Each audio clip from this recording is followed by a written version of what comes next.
JBNN keep you informed. I'm Michelle Jones, and in the news, PM Holness declares island-wide curfew on Wednesday during an address to the nation.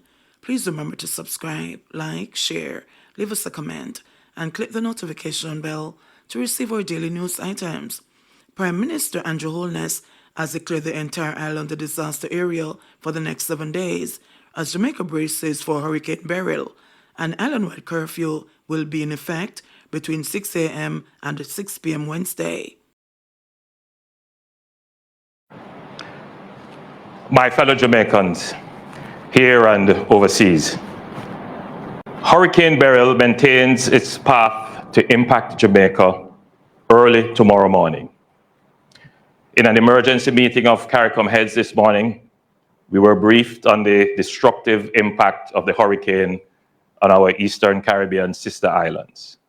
We expressed our solidarity and willingness to support, even as we make our own preparations.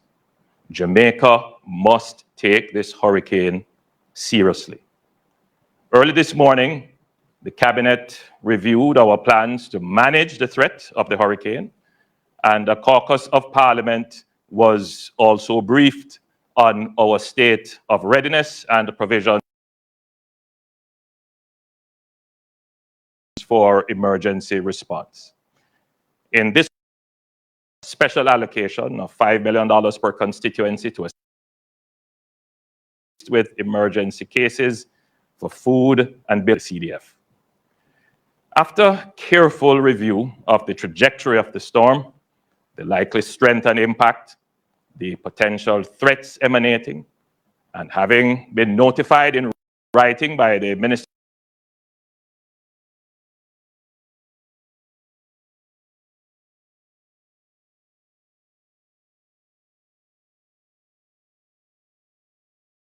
Disaster Risk Management Act for the next 7 days. All Jamaica should note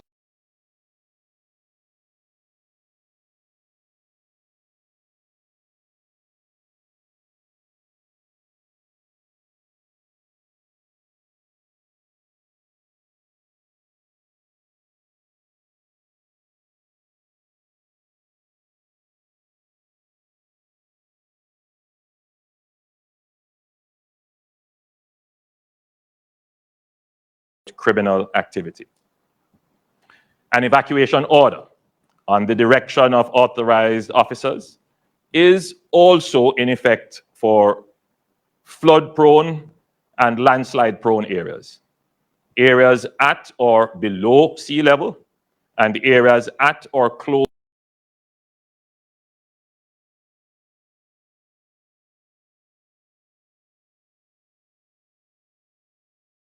if and when they are issued.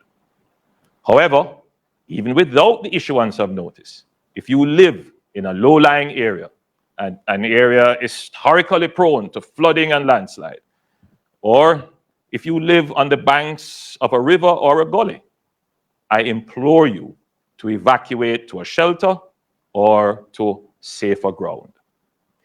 The Minister with responsibility for commerce will also make an order under Section 8 of the Trade Act to prevent price gouging of essential goods during a period of disaster.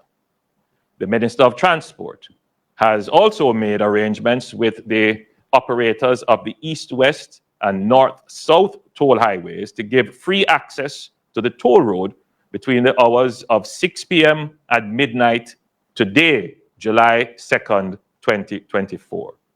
This is to ensure that all Jamaicans who are currently on the road are able to get home safely and conveniently.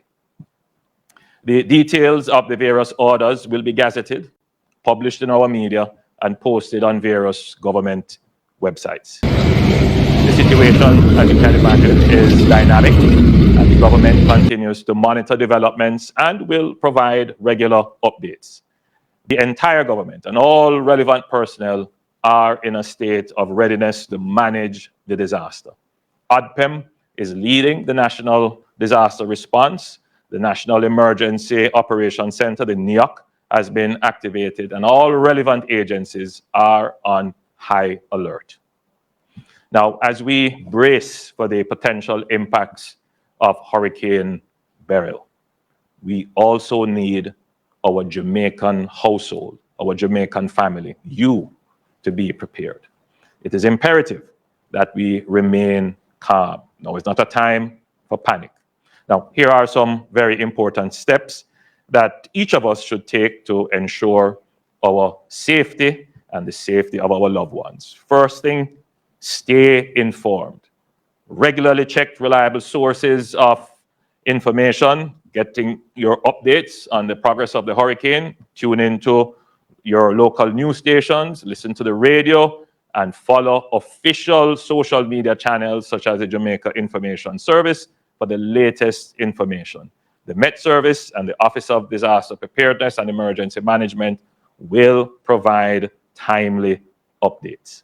Second, create an emergency plan. Discuss with your family and loved ones what actions to take in the event of an emergency. Identify your strongest room in the house, your safe room, where you can take shelter during the storm. Ensure that everyone knows the location of emergency supplies, such as flashlights, batteries, and first aid kits. This can be a particularly fearful time for our children. Take some time to reassure and comfort them and explain to them what is happening. Third, stock up on essential items. By now, you should have your emergency supply kit with enough food, water, medication, and necessities to last for at least 3 days. And this should include items such as non-perishable food, bottled water, your prescription medications, toiletries, and important documents should be in waterproof containers. Fourth, secure your property. Take steps to protect your home from potential damage. You should, by now, would have already pruned the trees around your home, and you would have secured loose items that could become projectiles in high wind. Given the projected strength of the hurricane, protecting your roof is a critical part of your preparations. Fifth, know emergency numbers. You should familiarize yourself with emergency contact numbers and have them readily available. The following numbers are crucial during this time: police, fire, and ambulance, that is, of course, 119, weather updates, 116, ODPEM, 876-906-9674, the Jamaica Red Cross, 876-984-7860, and, of course, the JPS, 1-888-225-5577. That is 1-888, call JPS. Now, during the passage of the hurricane, there may be loss of electricity and water. The emergency services will seek to restore power and water as quickly as possible. However, citizens should not seek to remove down poles or power lines or disturb water mains. Please use the emergency numbers given to report damage to public utilities and do not take unnecessary risks.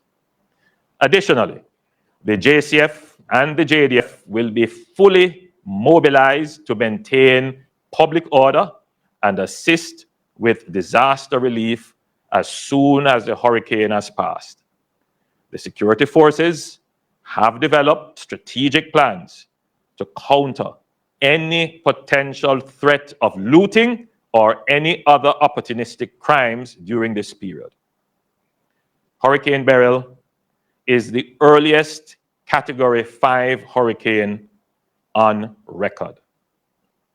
It highlights the growing impact of climate change on global weather patterns, particularly on small island developing states like Jamaica.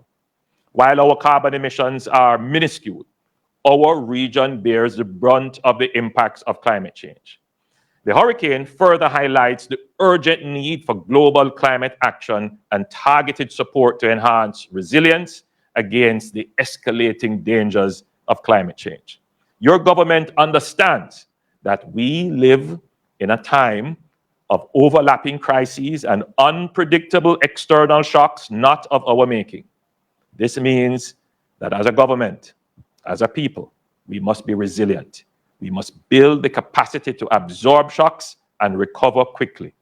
We have been through disasters in recent years, including a pandemic, and we have recovered quickly. We have been mainstreaming climate resilience in all our plans and programs, including the design and construction of our new infrastructure, our fiscal arrangements, and in our national security planning. We continue to build our reserves to ensure protection against both low and high frequency events. By any measure, as a country, we are more prepared than at any time in our history to handle these shocks. Nevertheless, we know that it will bring difficult times during the impact and during the recovery. However, if we bond together as a people and each of us commits to act as responsible citizens, we can get through this and recover quickly. Let us do all we can to preserve life. Listen to the warnings. Act wisely. Put away violent response to conflicts that may occur in crises. Let's commit to being our brother's keeper. Look out for our neighbor, the elderly and infirm. Now is the time that we need community. It is a spirit of community that will pull us through. I know there are many Jamaicans praying right now. Please continue to lift up Jamaica in prayers. With the blessing of God on the vessel of preparation we have made, we will safely ride out this storm. May God bless us all and keep us safe. God bless Jamaica. JBN will keep you informed. Please remember to subscribe, like, share, leave us a comment, and click the notification bell to receive our daily news items.